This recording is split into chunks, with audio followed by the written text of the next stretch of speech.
नमस्कार दोस्तों, स्वागत है आप सभी का एक बार फिर से अड्डा एमसीक्यू जीके में। दोस्तों, प्रयोगशाला सहायक भूगोल विषय का दोस्तों आज हमारे 9वां चैप्टर सौर विकिरण, ऊष्मा संतुलन एवं दोस्तों तापमान। इससे पहले दोस्तों 8वें चैप्टर में कल दोस्तों अपलोड होने पर आवाज़ की थोड़ी समस्या हो रही थी। इसके कारण दोस्तों वीडियो को वापस डिलीट किया गया और दोस्तों आवाज़ की समस्या को मिटाकर उसको दोस्तों वापस अपलोड किया गया। अगर दोस्तों आवाज़ की समस्या के कारण अगर आपने 8वां चैप्टर नहीं देखा है तो दोस्तों अब उसमें सुधार किया जा चुका है। अब आप दोस्तों प्लेलिस्ट में जाकर इस 8वें चैप्टर को देख सकते हैं और इसके अलावा दोस्तों जो हमने 7 चैप्टर पढ़े हैं वो भी दोस्तों आप जाकर देख सकते हैं।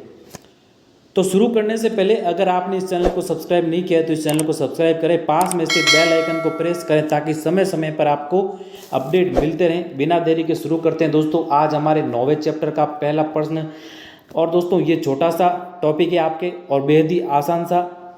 तो शुरू करते हैं दोस्तों आज के पहले प्रश्न के साथ। आज का पहला प्रश्न है, सूर्य के चारों ओर परिक्रमण के दौरान पृथ्वी 4 जुलाई को सबसे दूर होती है, इस स्थिति को कहते हैं। हम सभी जानते हैं दोस्तों कि हमारी पृथ्वी सूर्य के चारों ओर दोस्तों क्या करती है, परिक्रमा करती है। अब दोस्तों 4 जुलाई को ऐसी स्थिति आती है जब पृथ्वी सूर्य से दोस्तों सबसे दूर होती है। तो हमें प्रश्न में पूछा है कि इस स्थिति को क्या कहते हैं। तो इस स्थिति को कहते हैं दोस्तों आपके अपसौर। क्या कहते हैं? अपसौर। और इस स्थिति में दोस्तों पृथ्वी आपके 15 करोड़ कितनी 15 करोड़ 20 लाख 15 करोड़ 20 लाख किलोमीटर दूर होती है। ध्यान रखिएगा, इस स्थिति को क्या कहेंगे? अपसौर। जब दूर होती है इसको दोस्तों कहते हैं अपसौर। अब आगे देखिएगा, अब है दोस्तों एक आपके अपसौर। अब अपसौर उस स्थिति को कहते हैं जब पृथ्वी और सूर्य के बीच दूरी क्या होती है? न्यूनतम। क्या होती है दोस्तों? न्यूनतम। और ये स्थिति होती है आपके 3 जनवरी को। कब होती है दोस्तों? 3 जनवरी को। और दूर वाली स्थिति होती है दोस्तों आपके 4 जुलाई को। और न्यूनतम वाली स्थिति यानी कम दूरी वाली स्थिति होती है दोस्तों आपके 3 जनवरी को। और इस स्थिति को क्या कहेंगे? इस स्थिति को कहेंगे उपसौर। और ये दूरी होगी दोस्तों आपके लगभग 14 करोड़ 70 लाख। ठीक है ना, 14 करोड़ 70 लाख होगी सूर्य और पृथ्वी के बीच की दूरी। हमें सबसे दूर का पूछा है तो दूर की स्थिति को कहेंगे दोस्तों अपसौर और पास की स्थिति को कहेंगे उपसौर। तो दोनों को दोस्तों ध्यान में रखिएगा। चलते हैं अब अगले प्रश्न की ओर। अगला दोस्तों दूसरा प्रश्न है, निम्न में से सूर्य ताप में विभिन्नता के कारक है। तो दोस्तों सूर्य ताप में विभिन्नता के कारक हमें पूछा है। इनमें से दोस्तों ऐसे प्रश्नों को थोड़ा ध्यान में रखिएगा। और दोस्तों ये प्रश्न आपके थ्योरी में से बनते हैं। इसमें दोस्तों पूछा है कि कौन सा कारक है। आपके प्रश्न बन सकता है कि कौन सा कारक नहीं है, या फिर सूर्य ताप में विभिन्नता के लिए कौन सा युग्म को या कौन सा कारक दोस्तों असंगत है। तो ऐसे प्रश्नों को ध्यान में रखिएगा। ऐसे प्रश्न बनने की आपकी पूरी संभावना है। तो दोस्तों हमारे पहला कारक है पृथ्वी का अपने अक्ष पर घूमना। ये क्या है? सूर्य ताप का। सूर्य ताप में दोस्तों विभिन्नता का कारक। और दूसरा है दोस्तों सूर्य की किरणों का नतिकोण। अगला है दिन की अवधि। यानी ये सभी दोस्तों हैं आपके सूर्य ताप में विभिन्नता के कारण। इसके अलावा और कारकों की बात करें दोस्तों तो ये है आपके वायुमंडल। वायुमंडल की पारदर्शिता। और अगला है दोस्तों आपके स्थल विन्यास। तो इनको दोस्तों ध्यान में रखिएगा। प्रश्न आपके बन सकता है इनमें से। चलते हैं अगले प्रश्न की ओर। अगला तीसरा प्रश्न दोस्तों, पृथ्वी का अक्ष सूर्य के चारों ओर परिक्रमण की समतल कक्षा से कितना कोण बनाता है। तो दोस्तों ये कोण कितना बनाता है? ये कोण बनाता है दोस्तों आपके 67.5 डिग्री। कितना होगा दोस्तों? 67.5 डिग्री। तो इसका सही उत्तर होगा आपके ऑप्शन अ। चलते हैं अब अगले प्रश्न की ओर। अगला प्रश्न है दोस्तों, आकाश का रंग नीला दिखाई देता है।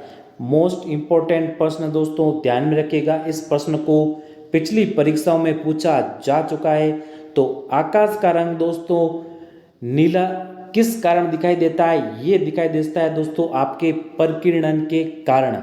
और दोस्तों वायुमंडल या फिर दोस्तों हमारे वातावरण में धूल कणों और डस्ट से दोस्तों ये प्रकाश दोस्तों आपके प्रकिरणित होता है और इसी कारण दोस्तों आपके आकाश का रंग नीला दिखाई देता है। तो इसका सही उत्तर होगा ऑप्शन अ। चलते हैं अब अगले प्रश्न की ओर। अगला प्रश्न है दोस्तों मकर रेखा व कर्क रेखा के मध्य कटिबंध कहलाता है। अब दोस्तों इसको समझने के लिए आप ग्लोब की स्थिति को देखिए। ये दोस्तों आपके ग्लोब है और दोस्तों हम सभी जानते हैं कि ये आपकी 0 डिग्री यानी भूमध्य रेखा यहाँ पर होगी दोस्तों आपके 23.5 डिग्री। ये होगी दोस्तों आपके कर्क रेखा। यहाँ पर होगी दोस्तों आपके 23.5 डिग्री। ये होगी दोस्तों आपके मकर रेखा। ऊपर दोस्तों आपके आर्कटिक वत, नीचे अंटार्कटिक। ये भी दोस्तों आपके होगा 67.5 डिग्री। ये भी होगा दोस्तों आपके 67.5 डिग्री। और यहाँ पर दोस्तों नॉर्थ पोल, यहाँ पर हो गया साउथ पोल। अब ये कौन सी आपके कर्क रेखा है, ये कौन सी है मकर रेखा। और इस वाले स्थान को हमें पूछा है कि इस वाला स्थान या इस कटिबंध को क्या कहते हैं? तो इसे कहते हैं दोस्तों उष्ण कटिबंध। क्या कहते हैं दोस्तों? उष्ण कटिबंध। क्योंकि यहाँ पर तापांतर सर्वाधिक होता है, क्योंकि यहाँ पर ताप सर्वाधिक होता है। अब क्यों होता है? क्योंकि दोस्तों हम सभी जानते हैं ये हमारा सूर्य है। जब सूर्य की किरणें दोस्तों इस स्थान पर सीधी पड़ती है, क्या होगा दोस्तों? सूर्य की किरणें इस स्थान पर सीधी पड़ती है तो आपके यहाँ का तापमान सर्वाधिक होगा। और दोस्तों यहाँ पर तिरछी पड़ती है, यहाँ पर दोस्तों नॉर्थ पोल और दोस्तों आपके साउथ पोल पर यहाँ पर तिरछी पड़ती है। इसी कारण ध्रुवों पर आपके तापमान कम होता है। और यहाँ पर दोस्तों आपके शीत कटिबंध और यहाँ पर भी दोस्तों शीत कटिबंध। और ये वाला जो क्षेत्र है ये आपके कहलाएगा दोस्तों उष्ण कटिबंध। यानी इस क्षेत्र में जितने भी देश, जितने भी स्थान आते हैं वो दोस्तों उष्ण है। तो इसका सही उत्तर क्या होगा? इसका सही उत्तर ऑप्शन है यानी मकर रेखा। ये तो होगी दोस्तों मकर रेखा और कर्क रेखा, इनके बीच मध्य में जो कटिबंध बनता है उसे क्या कहते हैं? उष्ण कटिबंध। इसका सही उत्तर होगा ऑप्शन अ। चलते हैं अब अगले प्रश्न की ओर। अगला प्रश्न दोस्तों अल्बिडो क्या है? मोस्ट इंपॉर्टेंट प्रश्न दोस्तों, ध्यान में रखिएगा। आसान सी सरल सी परिभाषा में कहें कि अल्बिडो क्या है दोस्तों, तो ये है आपके सूर्य से प्राप्त ऐसी किरणें जो न तो धरातल को गर्म करे और न वायुमंडल को, वह सीधे दोस्तों वापस लौट जाए। तो इसे क्या कहते हैं? इसे कहते हैं आपके अल्बिडो। तो इसका सही उत्तर होगा ऑप्शन अ। चलते हैं अगले प्रश्न की ओर। अगला प्रश्न दोस्तों, किसी स्थान पर वायु का तापमान किन कारकों द्वारा प्रभावित होता है? ये भी दोस्तों महत्वपूर्ण और इंपॉर्टेंट प्रश्न। वायु का तापमान दोस्तों किन कारकों द्वारा प्रभावित होता है? ये होता है उस स्थान की अक्षांश रेखा पर, समुद्र तल से ऊंचाई पर। यानी दोस्तों हमने पढ़ा अभी पिछले प्रश्न में, कौन सा 5वां प्रश्न था हमारे लगभग, कि जानते हैं दोस्तों कि यहाँ पर जब सीधा प्रकाश पड़ेगा तो क्या होगा? तापमान अधिक होगा। और यहाँ पर दोस्तों प्रकाश तिरछा पड़ेगा तो यहाँ पर दोस्तों तापमान कम होगा। तो इसकी स्थिति सबसे पहले तो कारक कौन सा है कि अक्षांशों की रेखा पर निर्भर करता है, प्रभावित करता है दोस्तों। और समुद्र तल से ऊंचाई, यानी दोस्तों जितनी ऊंचाई अधिक होगी यहाँ पर सूर्य की किरणें सबसे पहले आएगी तो वह स्थान सर्वाधिक सबसे पहले दोस्तों गर्म होगा। और समुद्र से उसकी दूरी, यानी ये सभी आपके कारक दोस्तों किसी स्थान के दोस्तों तापमान को दोस्तों प्रभावित करने वाले ये कारक है। और इनके अलावा और कारकों की बात करें तो ये आपके वायु संहति का दोस्तों परिसंचरण, और दोस्तों आपके कोष्ण एवं ठंडी महासागरीय धाराओं की उपस्थिति और अन्य दोस्तों आपके स्थानीय कारक भी आपके प्रभावित करते हैं। तो इसका सही उत्तर आपके ऑप्शन द होगा, यानी उपयुक्त सभी। ऐसे प्रश्न दोस्तों आपको परीक्षा में उलझा सकते हैं, इन प्रश्नों को थोड़ा ध्यान में रखिएगा। आपको प्रश्न पूछेंगे कि इनमें से कौन सा कारक नहीं करता है।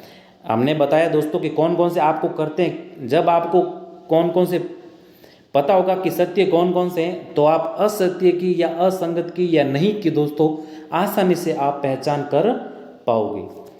चलते हैं अब अगले प्रश्न की ओर। अगला प्रश्न दोस्तों, समुद्र समीर चलती है।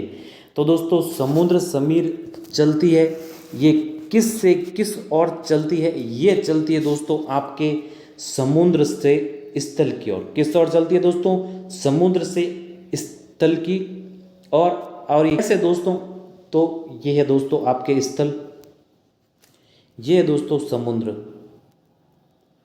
और दोस्तों वायुदाब से पूछे तो उच्च वायुदाब से निम्न वायुदाब की ओर, निम्न वायुदाब की ओर। अब दोस्तों उच्च वायुदाब से निम्न वायुदाब की ओर क्यों चलती है, इसका कारण को समझिए हम दोस्तों। तो ये है दोस्तों आपके स्थल और ये हो गया दोस्तों आपके समुद्र। अब दोस्तों क्या होता है कि जब सूर्य की किरणें स्थल पर पड़ती है तो क्या होगा दोस्तों, दिन की स्थिति में, किस स्थिति में दोस्तों? दिन की स्थिति में क्या होगा कि जब सूर्य की किरणें स्थल पर पड़ती है तो ये स्थान दोस्तों सबसे पहले गर्म हो जाएगा। यानी दोस्तों इस स्थान को गर्म होने में अधिक समय नहीं लगेगा। और दोस्तों समुद्र पर जब पड़ती है तो दोस्तों इस स्थान को गर्म होने पर, यानी समुद्र का जल दोस्तों ऊपर से नीचे तक गर्म होने पर समय अधिक लगेगा। तो दोस्तों क्या होगा कि जब सूर्य की किरणें यहाँ पर पड़ेगी तो यहाँ तापमान अधिक होगा, तो क्या होगा, यहाँ पर निम्न वायुदाब बनेगा। क्या बनेगा? निम्न वायुदाब। और दोस्तों यहाँ पर बनेगा आपके उच्च वायुदाब। क्या बनेगा? उच्च वायुदाब। तो आपके इस कारण समुद्र समीर दिन की स्थिति में दोस्तों उच्च वायुदाब से निम्न वायुदाब की ओर चलती है, या फिर समुद्र से स्थल की ओर चलती है आपके समुद्र समीर। इसका सही उत्तर का ऑप्शन अ, और इस स्थिति को भी थोड़ा ध्यान में रखिएगा। अब चलते अगले प्रश्न की ओर। अगला 9वां प्रश्न दोस्तों पिछले ही प्रश्न से लिंक प्रश्न है। अब क्या होगा, स्थल समीर चलती है, तो स्थल समीर दोस्तों किस से किस ओर चलती है? ये चलते दोस्तों आपके स्थल से समुद्र की ओर। पिछले प्रश्न में पढ़ा हमने दिन की स्थिति में। अब दोस्तों जब रात की स्थिति में क्या होगा दोस्तों कि जब समुद्र, ये आपके समुद्र हो गया, ये हो गया दोस्तों आपके स्थल, ये तो दोस्तों स्थान जल्दी ठंडा हो जाएगा। क्या हो जाएगा? ये स्थान दोस्तों जल्दी ठंडा हो जाएगा। इस कारण यहाँ पर दोस्तों उच्च वायुदाब होगा, उच्च वायुदाब। और दोस्तों ये स्थान, क्योंकि दोस्तों इस स्थान को गर्म होने में अधिक समय लगा, तो दोस्तों इस स्थान को ठंडा होने में भी अधिक समय लगेगा, और इसी कारण यहाँ पे निम्न वायुदाब का क्षेत्र बनता है। क्योंकि दोस्तों ऊपर से नीचे तक जल, यानी समुद्र का जो पानी है वो गर्म होने में समय लगा, तो दोस्तों ठंडा होने में भी रात के समय अधिक समय लगेगा।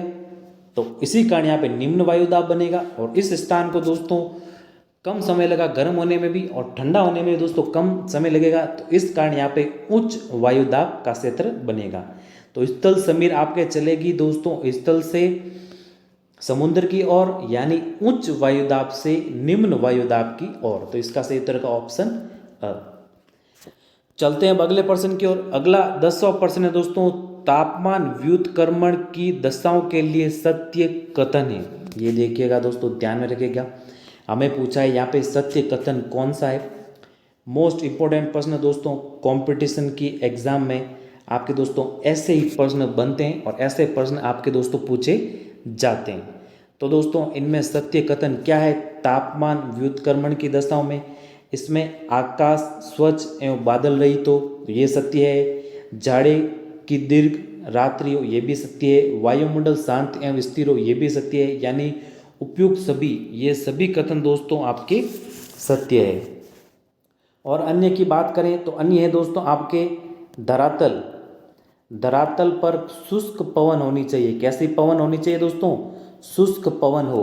और अन्य की बात करें तो आपके हिम से आच्छादित धरातल हो, हिम से आच्छादित धरातल हो। और की बात करें दोस्तों तो और है दोस्तों आपके ठंडी, ठंडी वायु का आगमन हो। और दोस्तों ढालू घाटियां हो। तो ये सभी कारक दोस्तों आपके तापमान व्युत्क्रमण की दशाएं इस पर दोस्तों इन कारकों पर निर्भर करेगी। चलते हैं अब अगले प्रश्न की ओर। अगला 11वां प्रश्न दोस्तों तापमान प्रतिलोमक के प्रकार है। ये प्रकार है दोस्तों आपके 3।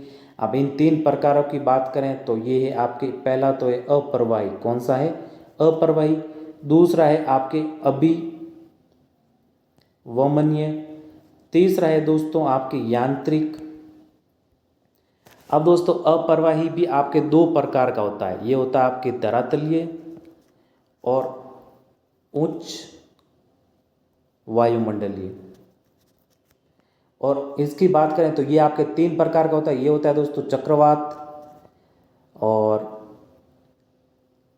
अगला होगा दोस्तों क्षैतिज, और अगला है दोस्तों आपके घाटी। तो ये आपके तापमान प्रतिलोमक के दोस्तों 3 प्रकार है। 3 प्रकार कौन सा है दोस्तों?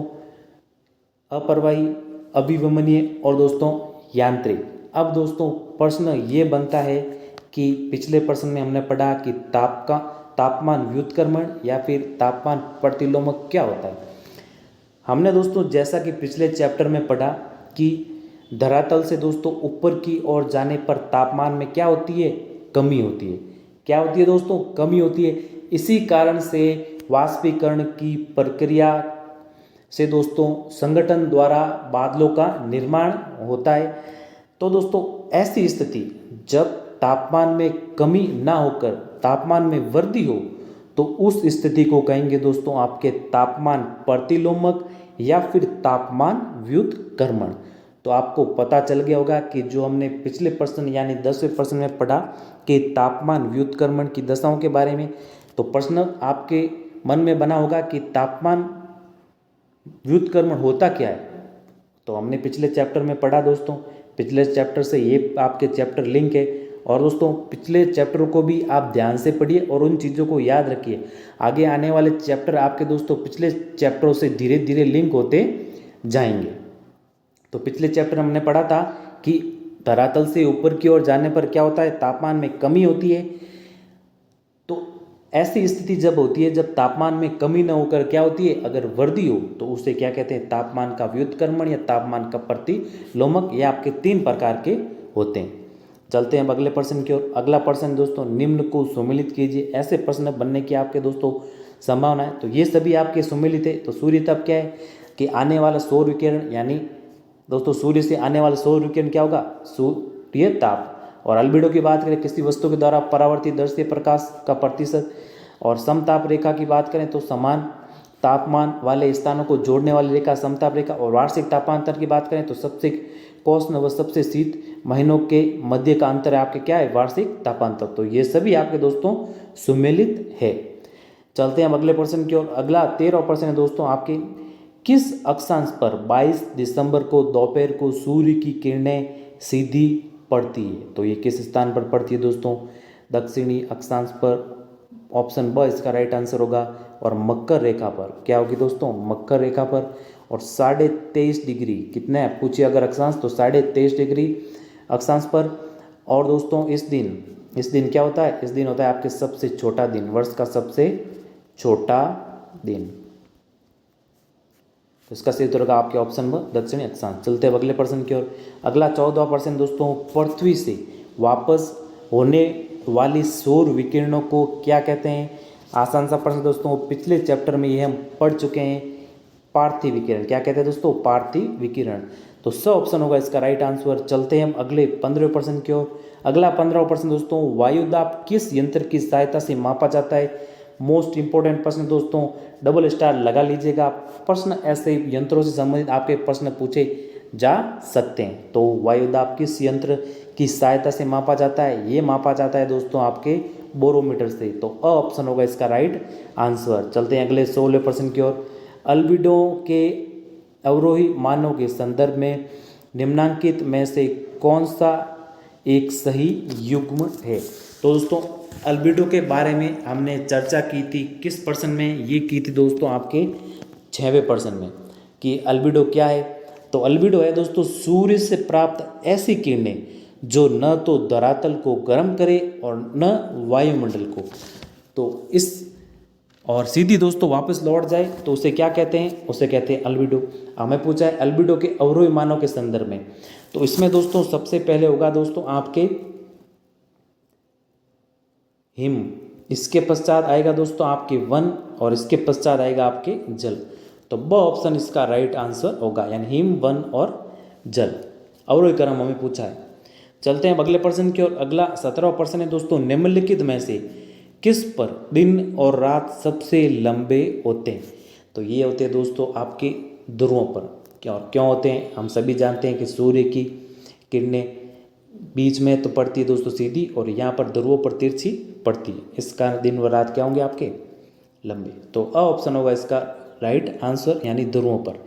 चलते हैं अब अगले प्रश्न की ओर। अगला 18वां प्रश्न दोस्तों, वायुमंडल मुख्य रूप से किसके द्वारा गर्म होता है? तो वायुमंडल मुख्य रूप से गर्म होता है दोस्तों आपके लंबी तरंग दैर्ध्य वाली और स्थलीय विकिरणों से। तो स ऑप्शन होगा इसका राइट आंसर। चलते हैं अगले प्रश्न की ओर। अगला 19वां प्रश्न, तो वायुमंडल की ऊपरी परत को प्राप्त होने वाली सूर्य की किरणों का कितना प्रतिशत भाग पृथ्वी की सतह तक पहुंचता है? तो ये पहुंचता है दोस्तों आपके 51% भाग। कितना प्रतिशत भाग पहुंचता है दोस्तों?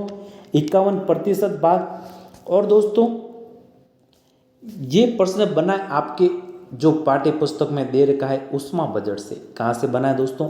उष्मा बजट से। अब दोस्तों सबसे पहले बात करें उष्मा बजट की, तो ध्यान से समझिएगा। अब दोस्तों देखिए कि सूर्य से दोस्तों अगर 100 किरणें आती है, 100% की किरणें आपके पृथ्वी की सतह पर आती है, तो इनमें से दोस्तों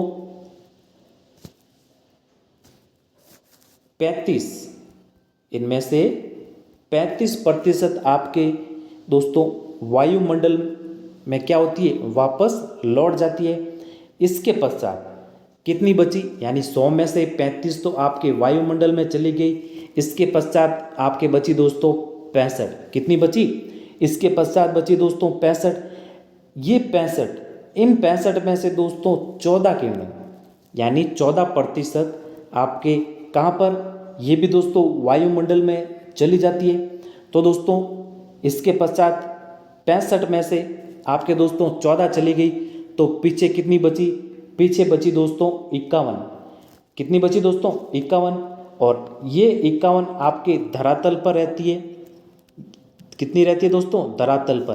तो हमें इस प्रश्न में ये पूछा है कि कितना प्रतिशत भाग पृथ्वी की सतह पर रहता है? तो ये रहता है दोस्तों 51% भाग। और इसका क्रम क्या है? सबसे पहले 100 किरणें आई, 100% की आई, ये दोस्तों 35%। इनमें से दोस्तों 35% वायुमंडल, बादलों और दोस्तों हिमाच्छादन द्वारा दोस्तों ये उनमें दोस्तों ये चली गई।